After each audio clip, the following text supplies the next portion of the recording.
not ready. I'm scared. Asa, don't. One, there's the countdown. We're back. Yo. Yo. You're hanging with the Roll for Mischief crew again. The name of the game is Winds of War. The name of the episode is Blood Money. And this is the second session of that episode. And where we just left off was this interesting little moment. The party has intercepted a mysterious ship that is transporting who knows what. But they actually just found out what they were transporting. In one of these crates, they found a mysterious-looking mechanical humanoid. And the particular one that they found has gotten possessed, I guess would be the word to use. Possessed, animated by a malevolent spirit named Zarkon. And this character, Zarkon, to give you guys a little background information, was introduced by Drew all the way back in episode 2, right? Yeah. Yeah. All the way back then. And and Zarkon kind of has latched on to Egner for a while now. But when Egner was taken away by the agent from the International Spellcasting Certification Bureau, I had to say the whole thing. When he was taken, Egner ripped off his ring that Zarkon had been living in, and he threw it across the room. Eridu was the one to pick up the ring, and Eridu had it on him when they went on the ship, and then that's how Zarkon got in there. And by the way, I've prepared a couple of images. I wanted to show everyone, if you haven't seen what a Warforged looks like before, this is the official art for them from the website. So yeah, essentially Zarkon kind of looks like this. The symbol on his forehead, like I said before, is the other symbol that was on the crates. Kind of looks like this. So yeah, so that's. Clear knowledge, is he a juggernaut? Warforged? I'm gonna. Or is he Monster Manual Warforged? We'll go ahead and go with Juggernaut. Okay. I think that's something that I can dig. Yeah, actually, yeah. We'll say Juggernaut. Okay, then obviously now you can create one in D&D Beyond then. Oh, sure, why not? Yeah, that'd be fun. I create all of my NPC, create all of the major players. I create them. I'll make a note of that. But see, if we stat him, then we're going to try to kill him. Oh, well, of course. Well, we could try to kill him anyway. Kill in it. Fact, yeah. It's not going to work. Let him go, if we stat him, he can be killed. If we don't stat him, we can try to kill him. You can't kill him, even if he is statted. Well, you can always just level okay. Zarkon. Zarkon's eternal. That's what I'm saying. He's a Zarkon's more of an idea, you know? Exactly. And you can't kill an idea. No. See, I was going to go with if he's a Teenage Mutant Ninja Turtle. We already killed one of them. Well, yeah. Don't bring that up. That was a dark time. I would not say such things if I were you. Exactly. Okay. So, anyhow, we're going to go right back to where we left off. And essentially, where we left off was that Zarkon was walking away toward the opening in the side of the ship to where he can get down to the lifeboat with Kaylee and Jane Cobb and give them a right good scare. And as he walked away, he looked at you all with a bit of contempt, and he said something to the effect of, "I can only hope that you three will not be as stupid as Egner was."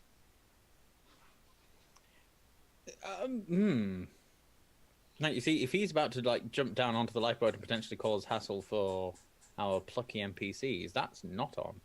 Well, he's not going to jump. He's going to crawl down the rope like a dignified Warforged thing. Like a dignified, possessed mechanical human being. That's exactly what I'm saying. Possessed mechanical human beings, they matter, man. Yeah. It's a real thing. Is the plan to take him back to our ship? Are we being friendly to him? Yeah. We are. That's what Eridu wants to do. Okay. I will leave the room and go and investigate other other places, other realms. For sure. All right. As shall I. So, to find out what we can about this. so ship's you guys, let me go ahead and grab my little reference schematic thing that I have. And so where you guys are, you're still on the bottom level, essentially, of the ship.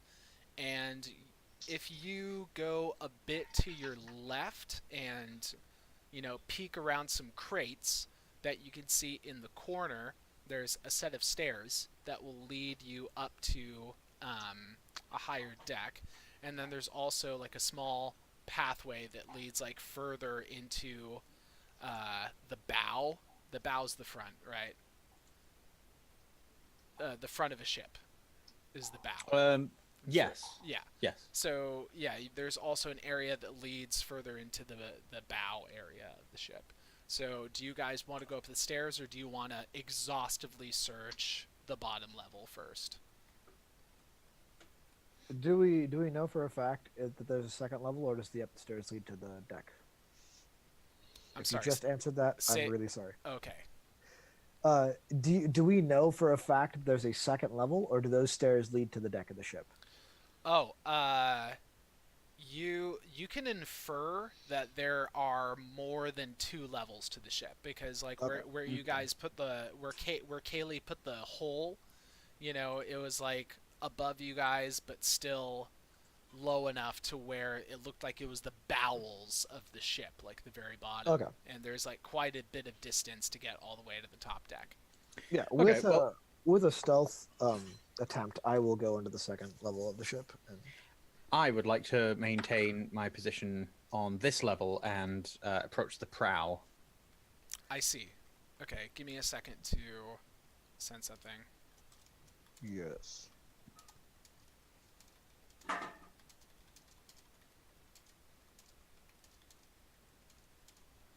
Are you typing like they do in the movies, just one finger at a time? 'Cause that's what it sounds like. No, yeah. Okay, so Asa, gonna wait on yours for a second. Halifax, as Halifax walks toward the front area of the ship, he walks past this small table that just has like a few random like bottles on there. If you take a sniff from one of the bottles that are uncorked, you get this just very like acrid, just intense, like burn your nostrils out of your nose kind of smell. It definitely is some very strong alcohol. That's either booze or vinegar. One or the other. So as you get further up there, you find a door, and if you try the door, it is locked. But you know what they say about locked doors. Yes, I don't there's know what they usually say. a way to open them. If you ever encounter a locked door, find a Jasper. That is what I was told. Yep. This is the session in which we reference all of our old games. It is. That's- It is exactly that that. is- Jasper a that's- character? By Jasper is a character. Not just a character, the best character.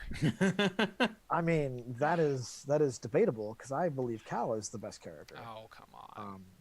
And Martivir was by far the worst. Come on now. All right, so we're done talking about old games. Shots fired, man. Shots fired. Okay, So, so what are you gonna do I've about got a this locked door. Mm. Does it look like a key lock? Like, is there a keyhole? There is a keyhole. Ooh. Yeah. Okay. First things first, let's peer through the keyhole. Mm-hmm.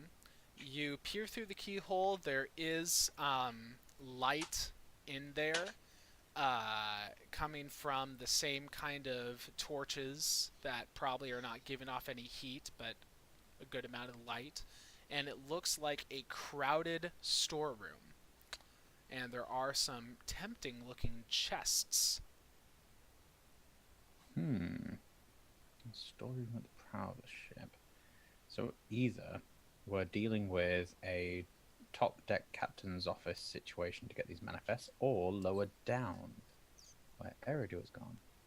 Still, there No, might be something Eridu interesting. is going up. You are still down. Oh, That's how I was interpreting that. okay. You're still on the bottom level. Oh, fantastic. In that case, let's try a bit of jiggery pokery. I would like to just improvise some thieves' tools. I don't have thieves' tools. At least I don't think I've got thieves' tools. May or may not. No, I don't. But I have a small knife, and I have frostbite. Oh. So I'm thinking I try to, like, combination freeze some things, like cool things down, make the metal contract, and with the knife try and wiggle things around. I mean, I'd imagine there'd probably be like disadvantage on the roll and no proficiency bonus, but yeah. I'd still like to give it a try. Yeah, go for it. Nice one. Okay, 17 on the first roll and a 13 on the second, so that's not terrible. And my dexterity is +3. So that's a 16 in total for improvising thieves' tools. Improvising thieves' tools. So you got the frostbite, you got the knife. You do some kind of crazy combination of, like, I don't know exactly how you do it, but you jam up the works enough, and as you jam the knife in there, it's all so brittle that you just hear snapping and cracking, and the lock is just totally compromised and falls apart. And the door easily swings open. Brilliant. That could have gone one of two ways, by the way. I could have broken the lock and it remains locked forevermore. Yeah, could have happened. Yeah. So, okay. So if you go into the room and check out the chest, you'll find that the chest is not locked. And this is a rare occurrence. We got to, like, do the Let's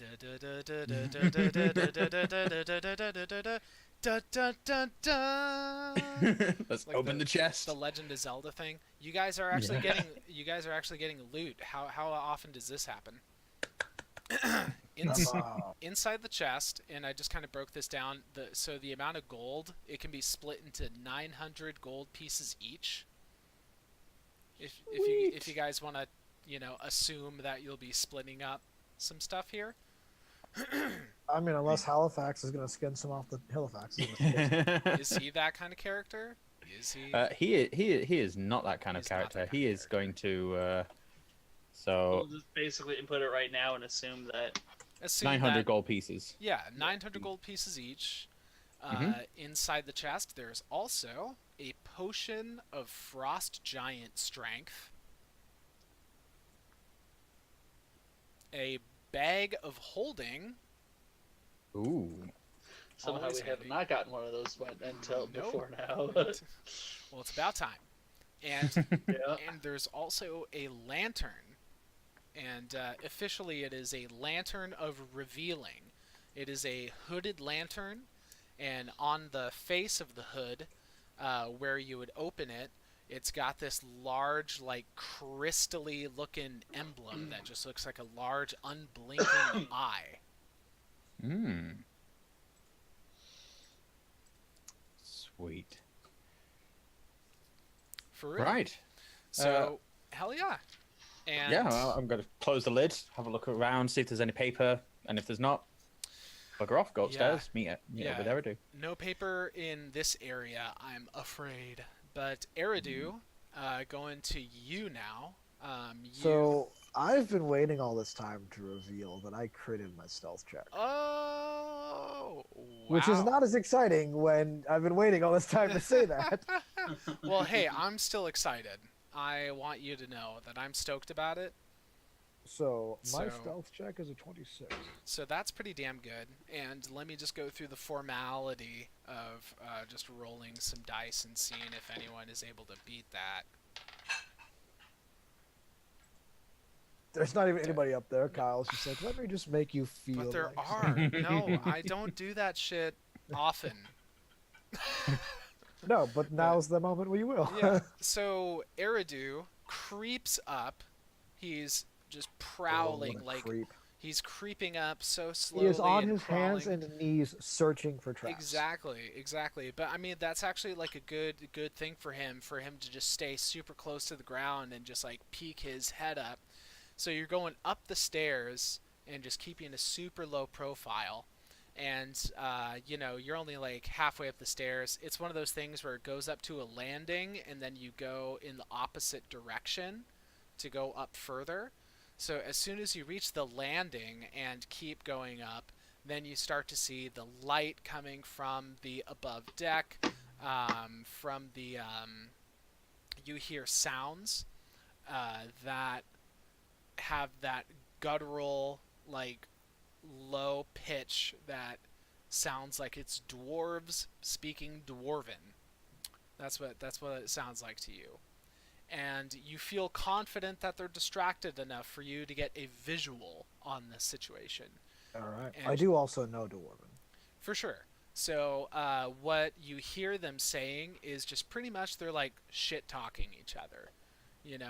They're using each other's names and just saying like, Your mother didn't Yeah. have a beard. Yeah, exactly. Grolfar, that play is pathetic. You play like an elf. That kind of stuff. And you poke your eyes up and you see that there are three dwarves gathered around a long table, and they're playing dice games with each other. They've just all got these different varieties of dice, and they're looking at each other in the eyes and excitedly rolling the dice at each other. And then occasionally one of them will groan and then have to pick up his mug and then just swill a whole bunch of this liquid and then let out a large burp and just say like rah, rah, rah. Yeah, they look to be carousing and having a very good time of it, and they are very distracted and they have no idea that you're there. All right. Looking around, do I see any of the rooms leading off from here? Where's my Any schematic? important paper? Like anything that seems useful? Okay, so looking from this perspective, okay, so if you look off to your left, directly to your left on the far wall, there are a bunch of barrels and crates, smaller crates. Like these do not look like the large ones that Zarkon stepped out of. They're just like all that stuff is kept on the level that you just came from. So these look to be like a bunch of food crates or whatever. There's the long table that's in front of you. There is some of your vision is obscured because the mast is coming down through the entire center of the ship, right? So the mast is kind of blocking a little bit of what you could see. But you do see off to the left there's also two doors that lead into smaller looking rooms. And on the far end of the ship, it's like you're looking from your perspective, you're like at the bow of the ship and you're looking to the back. And as you look to the back, you see this hallway that leads down, and it gets a bit darker there. But you get the sense that there's more stuff down that hallway. What you're seeing here is just this open area next to the stairs. All right. Well, I'm gonna, attempt to move toward that hallway. Try to make my way through the darkness. All by yourself? All by my All by your lonesome, dude? Okay. Well, if you're gonna move, well, I mean, it's not completely dark though. That's the thing. Is like this. No, I know. Yeah. You're gonna try and move toward the back of that. Yeah. So if you're moving closer to these dwarves, then I'm gonna ask for another stealth check. Okay. And I'm gonna give you an 8. No. Yes, that's right. Okay. Well, as you move closer, two of the dwarves, they just have finished drinking their ale, and then he goes to like slam it on the table, but he's just straight up misses the table, and he throws it down on the ground, and the empty mug clatters loudly and rolls in your direction.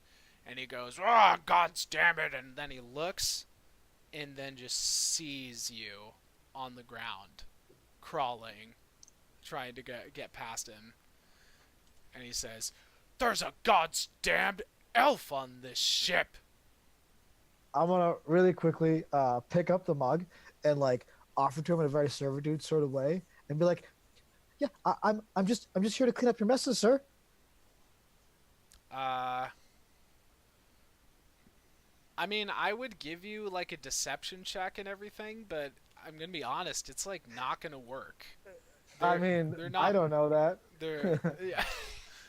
I mean, no. I'm just prefacing that Yeah. before I say like what he actually does is that he stands up and he grabs a hammer from his belt, and he said, "What? Could I turn up about now?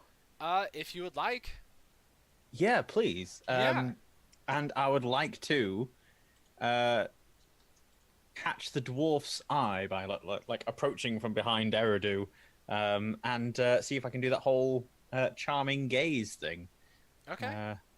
So yeah, if you wouldn't mind giving him a wisdom saving throw, the DC is 15. Oh, he will make a wisdom saving throw. Oh, he'll do it.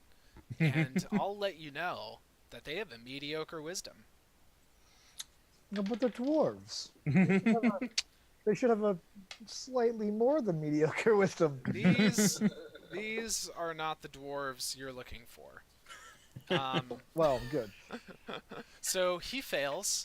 The one that just grabbed his hammer and he's looking menacingly at Eridu.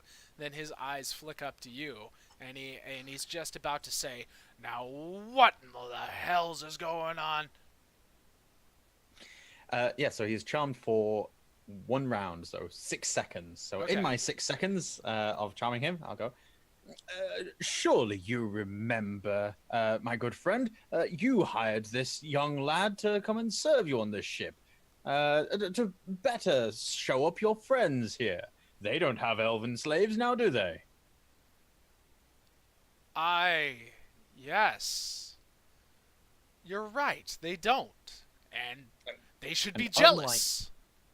Unlike the friend cantrip, they don't they don't Know hate that me they were afterwards. charmed? Yeah. Oh, well, that's an enchantment wizard for you.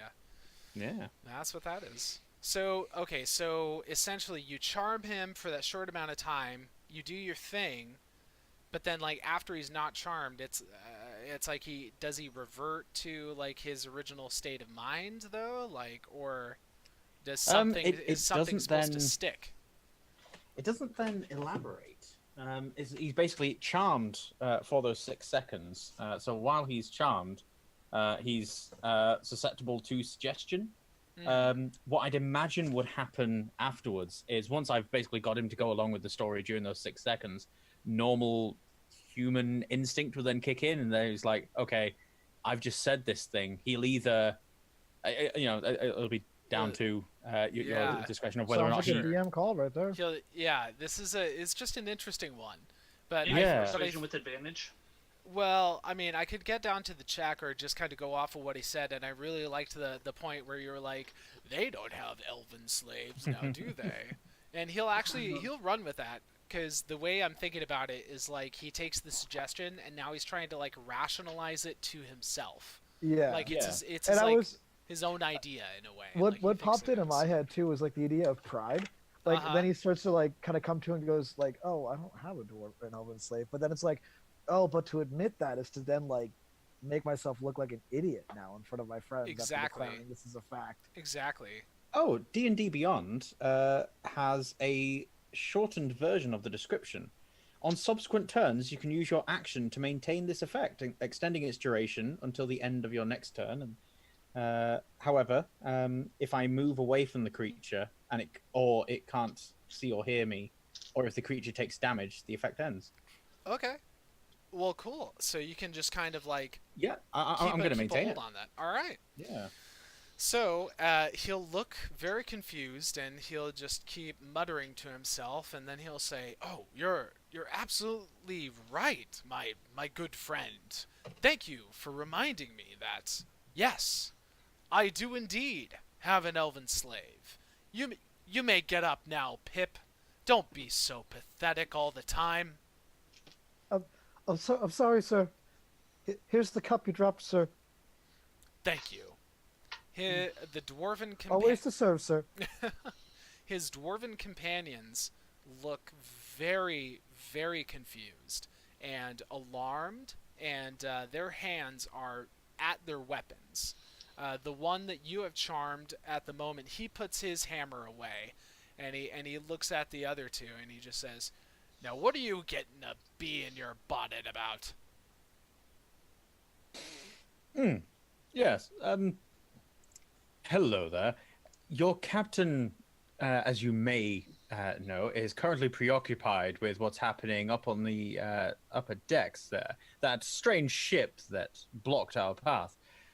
I'm here to go and retrieve some paperwork from the captain's cabin. He requested it up on the top deck immediately. But I've got myself all turned around. You wouldn't be able to help a fellow out now, would you?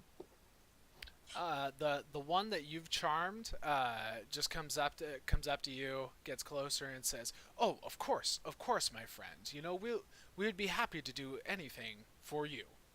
And then the other two dwarves, they stand up immediately, and one of them growls, "There's something fishy going on right now. I don't believe this for one bit. I've never seen your faces before, and I don't know what you've done to Dorn here." Okay. Oh, they need to be willing. Okay, never mind. They're certainly not willing. No, they are not. So, instead, I am going to cast a 3rd level spell called Enemies Abound. I reach into the mind of one creature I can see, so I'm going to pick one of these more hostile dwarves and make it make an intelligence saving throw. Now, I suppose since Also I'm... what dwarves are known for. Yes, since it's got a verbal and somatic component, I'd imagine that maybe some initiative needs to go in, or if you want to handle it as purely narrative, that's fine. But they need to succeed at the saving throw, but if they and then they're immune to being frightened. They automatically succeed if they're immune to being frightened. On a failed save, they lose the ability to distinguish friend from foe. And so I'm basically wanting to try and make the two dwarves that are hostile towards us start arguing with each other. With a little Is your prod hypnosis from me. a skill? Or, I mean, a spell or a... It's a spell, yeah. Enemies Abound. No, the hypnosis. Oh, the hypnosis is not. It's a class feature. feature. Yeah. Okay. Not a gaze. So. Okay, so then you have to worry about Like concentration or anything. For sure. concentration, So- and then it's an action or a bonus action to maintain the skill. Ooh, that's a good point. It's an action. That's a very good point. So I wouldn't be able to maintain it and cast Enemies Abound. What other thing could I do? Well, I mean, the thing is that you kind of. The way I'm ruling it is that you need to maintain that for as long as you need to like get the suggestion implanted, and the suggestion is pretty much there. So if you drop that, you know, it like might take him a while to like figure out what's going on, and then when you cast this other spell, hopefully you're mixing it up enough to where he's like going to be even more confused about things. Yeah. So, all right, cool. So here's I will what do that. here's what we're gonna do is you give me an initiative roll and I'll make an initiative roll, but we're not actually gonna go into a round of combat. This is just to like judge reaction time. Yeah. I got a 15. Oh, I'm rolling like shit, my boy. I'm rolling like shit, dude. So go ahead and I'll. Oh wait, no, I make an intelligence saving throw. That's what happens. That's right. Yeah. Just on one of the dwarves. I'm gonna dive into this initiative in case I need to act. And you said it's DC 15. DC 15. And I failed. Dude, these dwarves are like easily manipulated, dude. They're like the stormtroopers of this universe for sure. Yeah. So I'll just point to the one that I haven't sort of done the Enemies Abound thing and just go, oh, did you really just take that from his pocket? That's really unsporting of you. Ulf, I knew you were a cheater. I am not. You've been the one that's been hiding dice up your sleeve this whole time. Absolutely not. You would besmirch my family name in that way. And yeah, they just start going at it, dude. They start fucking yelling at each other. Place my hand on the shoulder of the dwarf that I had previously charmed while he's sort of dazed and things, and just perhaps we should leave them to bicker, and we should go to the captain's quarters now. Yes. I'm sure. I'm sure they'll figure it out. They fight like this all the time. Really, it gets on my nerves, very much so. I imagine so, yes. Yeah. Let me show you. Yes, yes. I'll take you right back here. Hmm. I'm gonna take this opportunity while they're distracted and he's going that way to duck behind the space that I was hiding at earlier, and that way I can keep an eye on these two. And if they decide to go after Halifax, I can jump in. Mm-hmm. Okay, so you'll kind of hide in the stairs, duck out of sight. They are Yeah. sufficiently distracted with each other. They've actually gotten to this point where, like, they put their hammers away, but they're definitely have their fists up at each other, looking like they're just about to break into fucking fisticuffs and, like, fucking fight something out. But they're just arguing. They're just keeping it to arguing. So Halofax, you go along with the dwarf that you had charmed, and as he walks, he seems to be in a daze this whole time. It's like he like goes to this one door and he tries to open it, and then he stops himself and he just looks around like, oh no, no, no. And then he goes to another door, and then it's also the wrong door. And he looks at you and says, I'm sorry. I usually don't get so turned around like this, but I just seem very confused right now.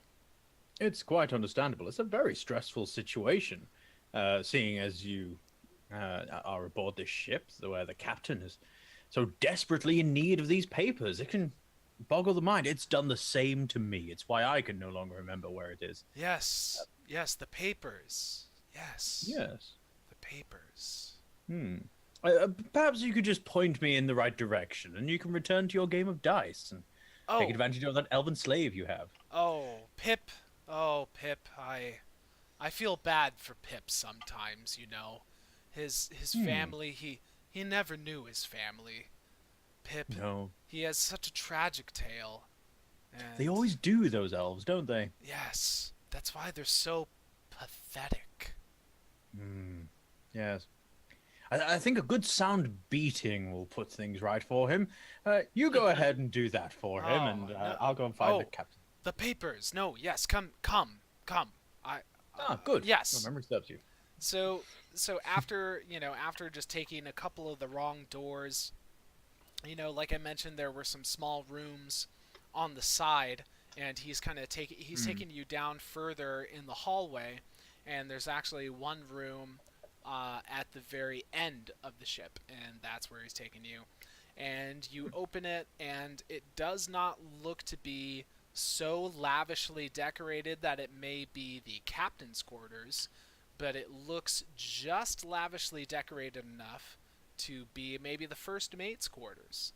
And this may even be the first mate that you're talking to. Who knows? But anyway, he walks around the room in somewhat of a daze.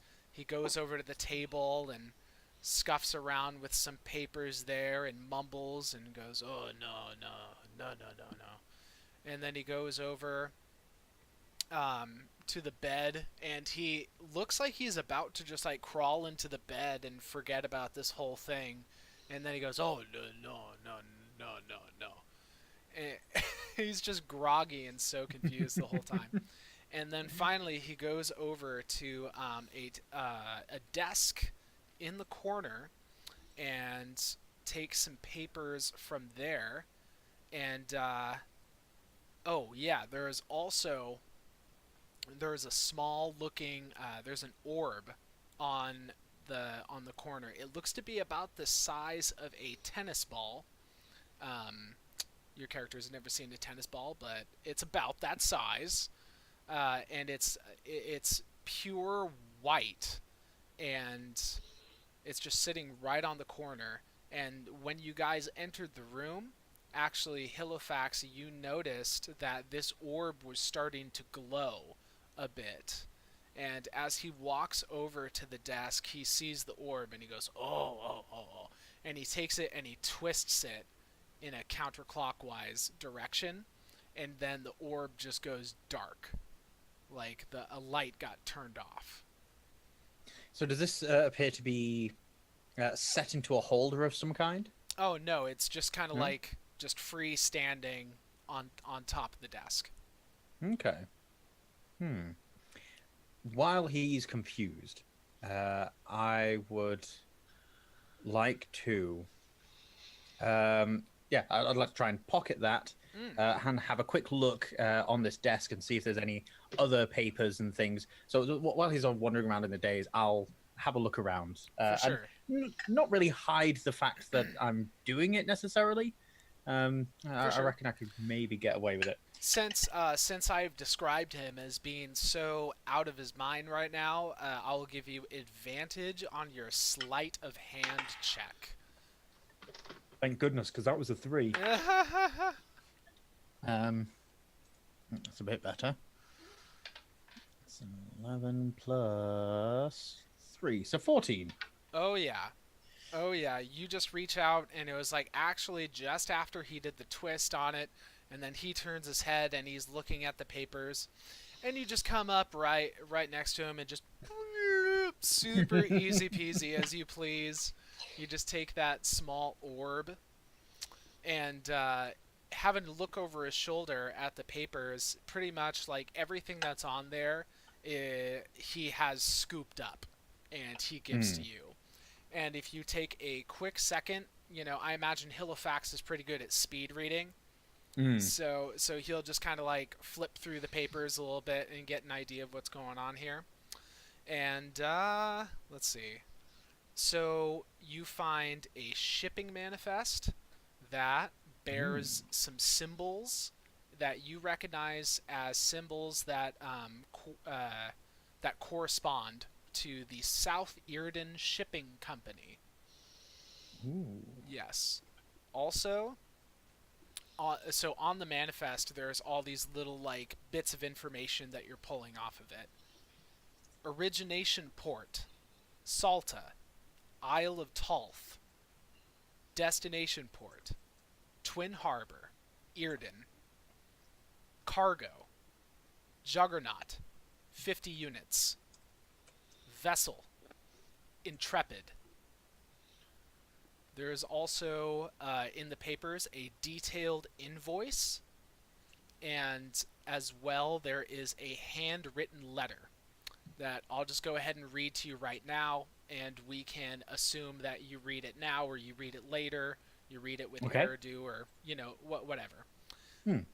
The letter reads, Dear Oscar, first, allow me to apologize on the delay. We've had problems with implementing the new design. The frames we were using could not handle the extra weight. Consider this shipment as new prototypes. But I believe we've found the perfect balance. These units are ready to be shipped to Telsavan. Please remember, any more than 4 crates on the wagon can lead to damages. With regards, Ventus Rolnor.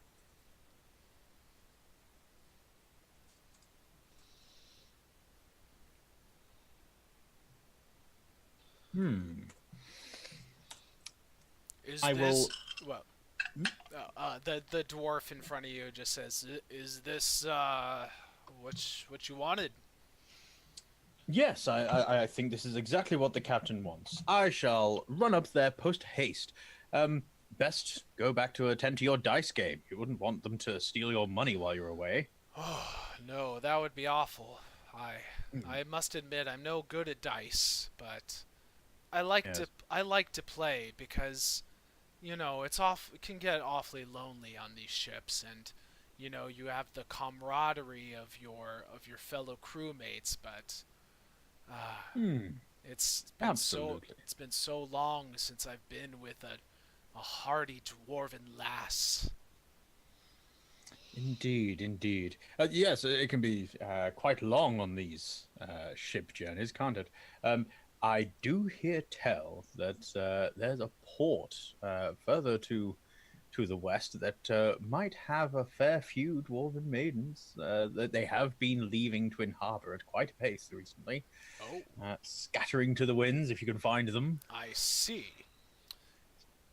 I never got your name. What is your name, by the way? Hilofax. Hilofax the Wizard. Hilofax. You are such a fine something. I can't quite place where you're from. Would you like to sit down for some fire ale? I would love to. First, I shall get these papers to your captain, and then afterwards I will join you for a hearty refreshment. Very well. I will open the year 120 reserve for Ooh. just you, Hilofax. That sounds like quite the tipple. Yes, I shall return as quickly as I can. You're a fine man. Thank you. And I'll quickly try and make my exit. Man, you charmed the shit out of that dwarf. Yeah. While the other dwarves are fighting, I want to like take a second and cast one of my prestidigitation spells, or rather the spell prestidigitation, to make it look like one of the guys got beer poured down the front of his shirt. Mm-hmm. Oh, that's easy enough to do. Yeah. Okay. So as like at any point when the exact like conflict seems like it's gonna reach some sort of resolution, I'm gonna do something to kind of heighten the tension. And now you spilled beer on me. You always do this. You're always like this. Yeah. Okay, so Hilofax, you just book it out of there with the papers, and let me just make sure. Yeah, you took the orb, you took the papers. Just to be clear, there is the shipping manifest. There is a detailed invoice for goods contained within, and there's the handwritten letter. And those are the most important pieces of paper that you have on your possession.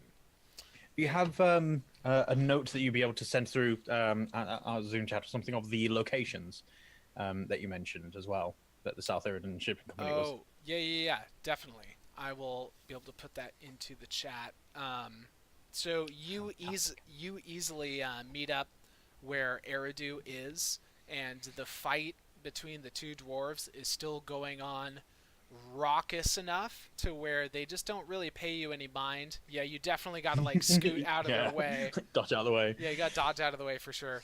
But they're not paying you any mind, and you feel like you could have a little whispered conversation with Eridu without them noticing at all. Young Eridu, unless you wish to remain at your new appointed position, I recommend we leave here as quickly as possible. Yeah, I don't want to be a dwarf slave. It's not fun. No. Let's go. Although, I was offered a very refreshing brandy. Nope, no time. Let's go. But oh. We get. This won't last long. Very true. All right. And as we're going down, just be like, yeah, you took a long time on that. What gives? I do apologize. It was a rather chatty fellow. Oh, he seems to be wanted quite alone. He wanted to chat you for the rest of the day, dude. He actually, I don't think he's ever had such a good friend as Hilofax was to him at that moment. It's really tragic. Oh man, and Halifax is an Azamar. Makes it complicated. Yeah. Yeah, it's a very Romeo and Juliet like situation right there. Okay, so the two of you are going down to meet back up with Fiala. Okay. Yes. Now, one thing that I would like to make clear: if we wander into this storeroom and Fiala is like 5 rounds deep into combat with some automatons that have just suddenly awoken and bust out of their crates, then I think I'm going to look for an alternate route out of here rather than try and get through that melee. That's good to keep in mind. That's certainly good to keep in mind. As you get down to the lowest deck and find Fiala, you do not find her 5 rounds deep in a combat with automatons, but you do find her like a good 10 rounds deep in trying to move all of the crates. She's found a dolly You know, like Nice. she's found a dolly with some like sturdy little wheels on it, and she's just trying to like get some leverage and get one of these crates. And as soon as she tips one over, she can just like barely hang, and she's like, ugh, ugh, Yep, that's about right. and she's been you can tell she's been at it for a while because she's like taken this clear spot in the center, and she's just trying to like gather as many of the crates in there in that area as she can. And she's gotten like 7 of them at this point. There's like What are 7 you of them all doing, gathered. Grim? I don't need any more of those things around, so I'm gonna deal with it. I would suggest you guys get on the boat and head out.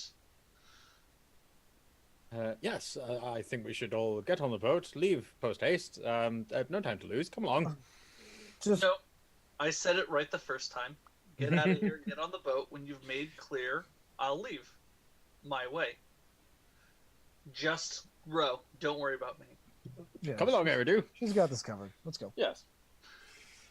I'm going to hand off the papers to Eridu, and then start climbing down. I'll shove them in my shirt and then climb down. Then when he reaches the bottom, I'll then pull out the bag of holding and be like, oh. that could have been helpful. Oh, Right. Okay. I mean, as okay. I'm climbing down, like a page starts to slip, and I've got to like grab my chest, and I almost. Jane Cobb will catch you. It's okay. And I can Alright. always So rely as soon on as they Jane Cobb. clear the area enough, I want to move as close to the tranquility as I can while still maintaining a line of sight on the room. And then... Okay, so you just want to get like as close to the hole as you can? Yeah, as close to... Because I'm sure we're not 500 feet away. I just want to, don't want to, chance it. So... I still don't know what you're like getting at. Okay, so if these are the two ships, right? And this is the Yeah. Tranquility and this is that other ship. Yeah. And let's say the where we're at is right here. Yeah. Right? Hmm. I want to move as close to over here as I can while still maintaining a line of sight on this room For sure. and on that pile of boxes or crates Yeah. as I can. You're still inside. of Right, the I'm still ship. inside Yeah, the ship. Exactly. I'm moving in this direction. For sure. So then what I'm going to do is again, as far as I can away, but it's still maintaining that line of sight. Yeah. I'm going to then round 1 drop a fireball on that box on those boxes of crates, and then round 2 dimension door to the deck of the Tranquility. Okay.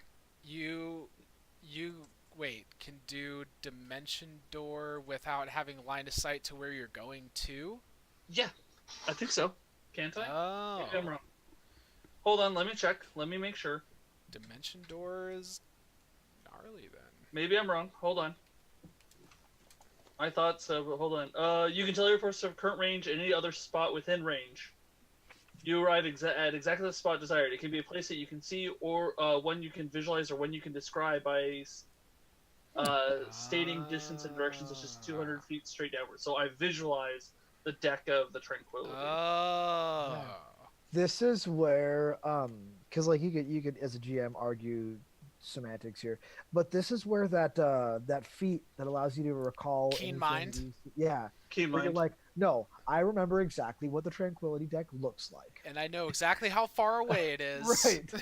Because of Keen Mind. I think it's In the whole what point direction? of that spell. Dude, Keen Mind is a gnarly feat, and that's a really great one to combo it with. So, okay, yeah, I'll say that Theala, even though she does not have the feat, she has a keen I can enough visualize mind. it. I don't Well, need. no, let me finish. Oh, I'm no, saying no. that you have a keen enough mind to be able to keep everything dialed for the spell. Right. As I'm 15 intelligence. I'm fine. yeah. Now, as for the fireball, I just gotta look that up really quick just to really get an idea of how fucking destructive this thing is. 8d6, good sir. 8d6. Yeah, that's I'm gonna blow a gnarly. hole in the motherfucking hole. 20-foot radius, sphere centered on that point. Oh man. Yeah, dude, this is gnarly. I'm not fucking around. No, you're because really I don't not. know what Warforged are. All I know is an evil creature Okay. came out of it. I'm not fucking around with For this sure, no more. for sure. Okay, so you guys, so you two, Halifax and Eridu, you guys get in the lifeboat, and you tell Jane Cobb and Kaylee. Well, first of all, you see Zarkon there, and Zarkon, he's actually sitting with this very interesting posture. He's just got like a totally straight back. His one leg is crossed over the other one. He's got his warforged hand gently on his chin, and he's looking at you all coyly. And he says, "Missed you." And then Jane Cobb looks over, and he just says like, "I don't know what's up with them, but do we really got to take him with us?" Yeah, we might learn a lot from him. I think it's not so much a need, Master Jane Cobb, but more of a utility. Sure. Is our boat just like? There is a lot of weight. But it seems like they made sure they had a sturdy lifeboat because they had Jane Cobb around, who is going to be on the lifeboat. He's on the other end, and they just. Yeah. So Jane Cobb elbows Zarkon and says, "You look strong enough to row this thing?" And Zarkon says, "I suppose I do need to explore the capabilities of my new body." And they just start rowing you guys away from the ship as fast as y'all can. Fiala, you wind up with the fireball. What does it look like when you're summoning the fireball? Does it start off as a small thing and then just bead off and then explode, or is it like get So I huge have. first? I don't think that you guys. I don't know if you guys have noticed. I have a small ocarina. That is my instrument focus. Never noticed that one. Huh? Never noticed that one. The No, you guys ocarina. It explains a lot. Though. It does. I mean, why your character just shows up and then disappears. Yeah. How objects just move around you. Truth. So she has a small ocarina, and she, because the way that we kind of explain it is bards are about emotion, so she has an emotional connection to this specific ocarina, and that's why. So she uses that emotion and funnels that emotion through the ocarina, and kind of she kind of forms a fireball in front of or around it, and then just like the beginnings of one, and then shoots it off in the direction, and then just pulls it to herself, touches it to her heart, and vanishes. For sure.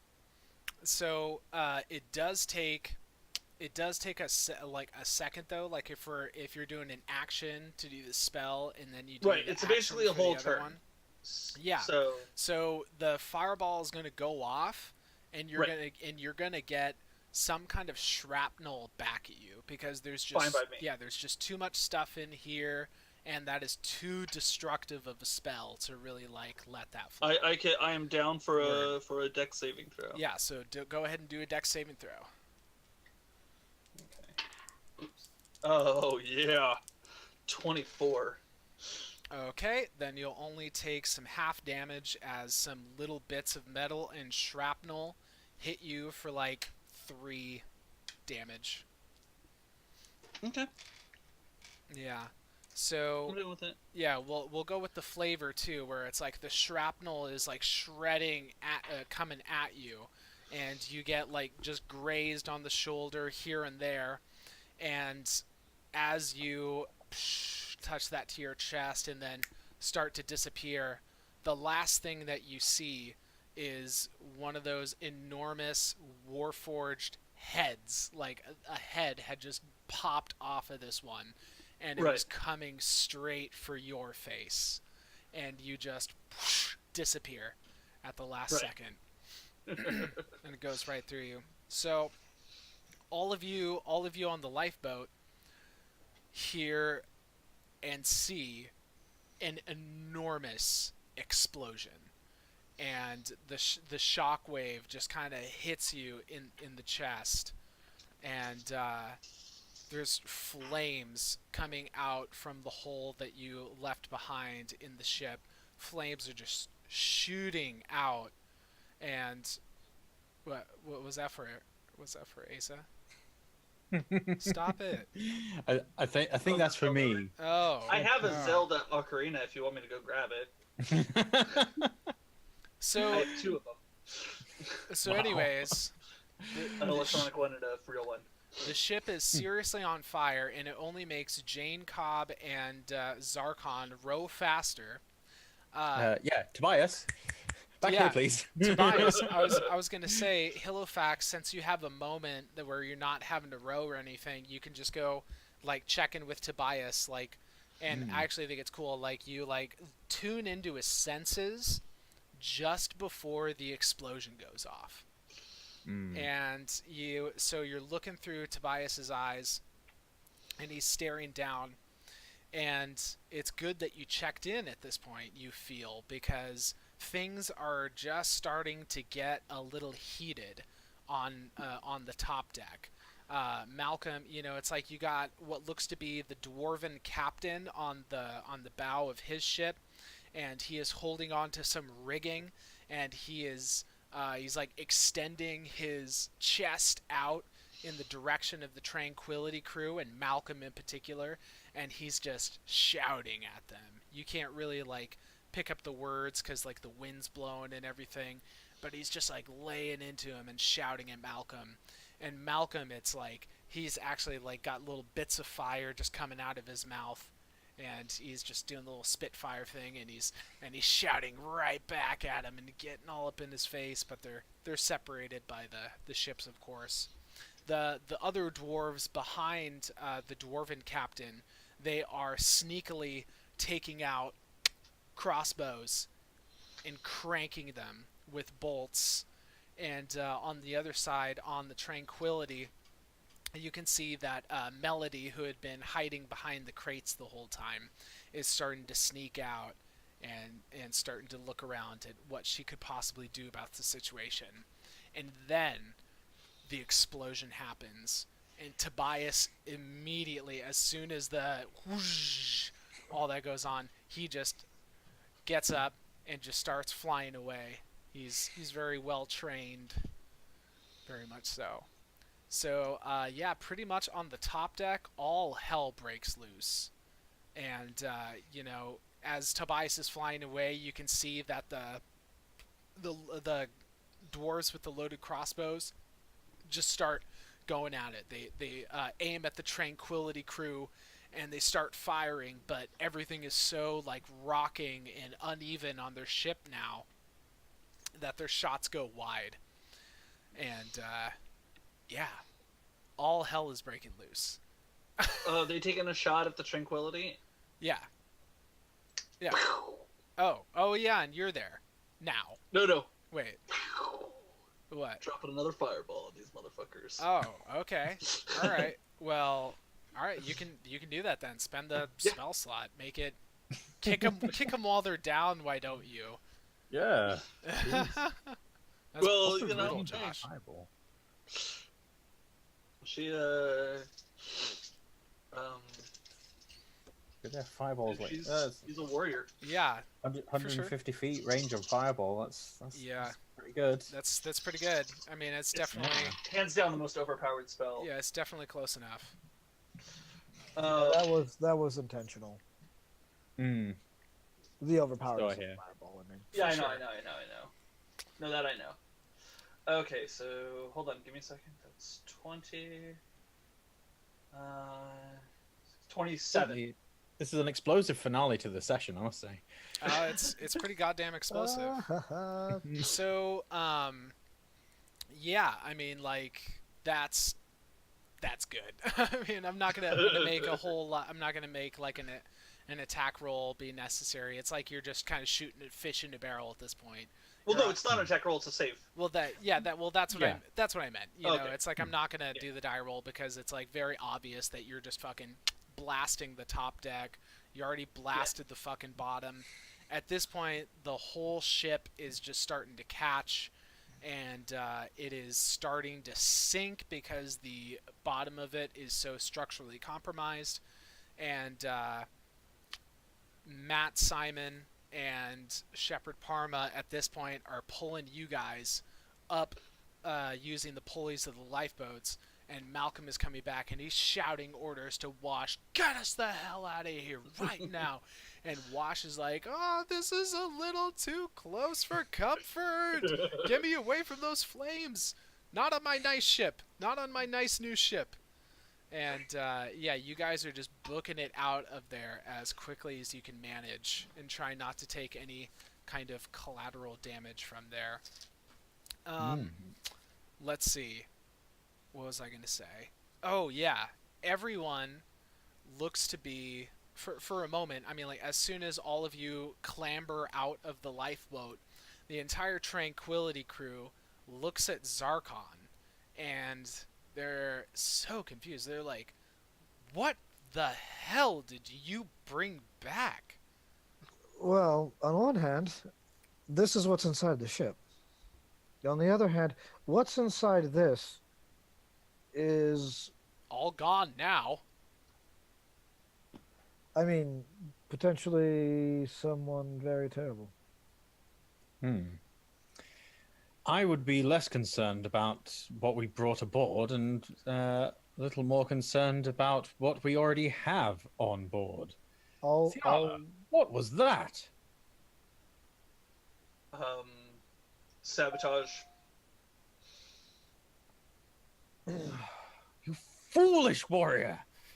Do you not realize that not only had we successfully escaped with stealth and tact and guile, but also now you have scuppered one of their ships and slaughtered the entire crew? Do you want another one of those things out in the world? I resent that, says Zarkon, with the attitude in his voice. I would rather be sleeping soundly and satisfied this evening, knowing full well that we managed to get out of there without any such bloodshed. Unfortunately, now I shall have a fitful night. Yes, but as a soldier, it's my job to protect nations, not us.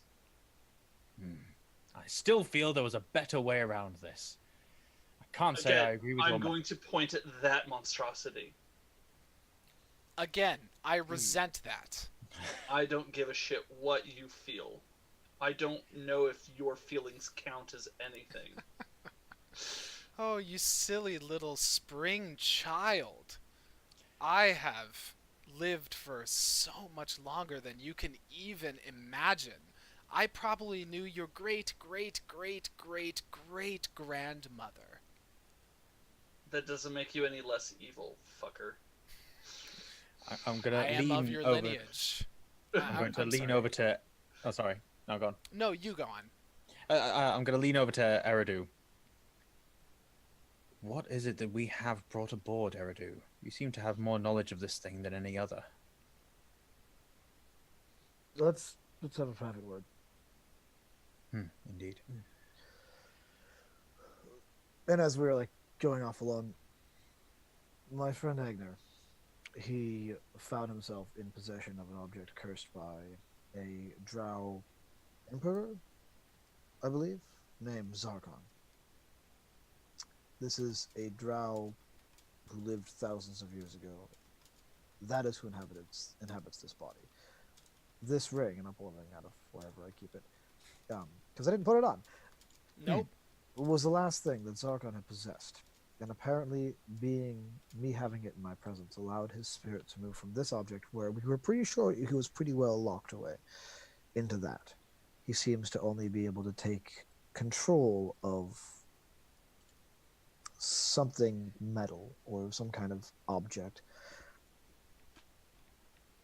he could potentially be a very large threat that we will likely have to eliminate.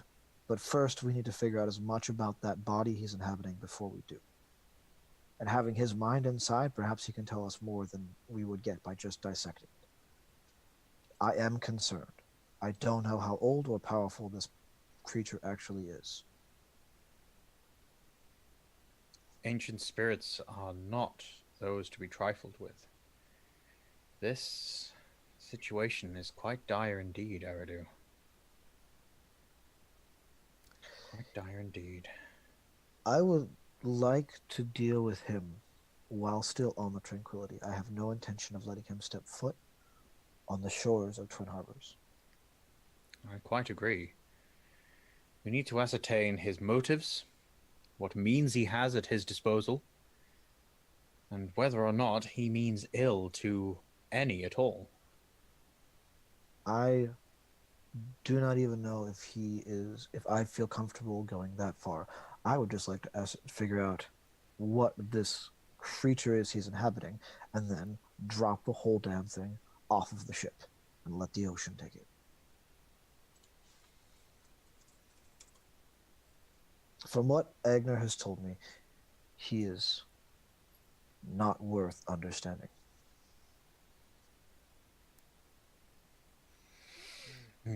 I shall follow your lead in that regard.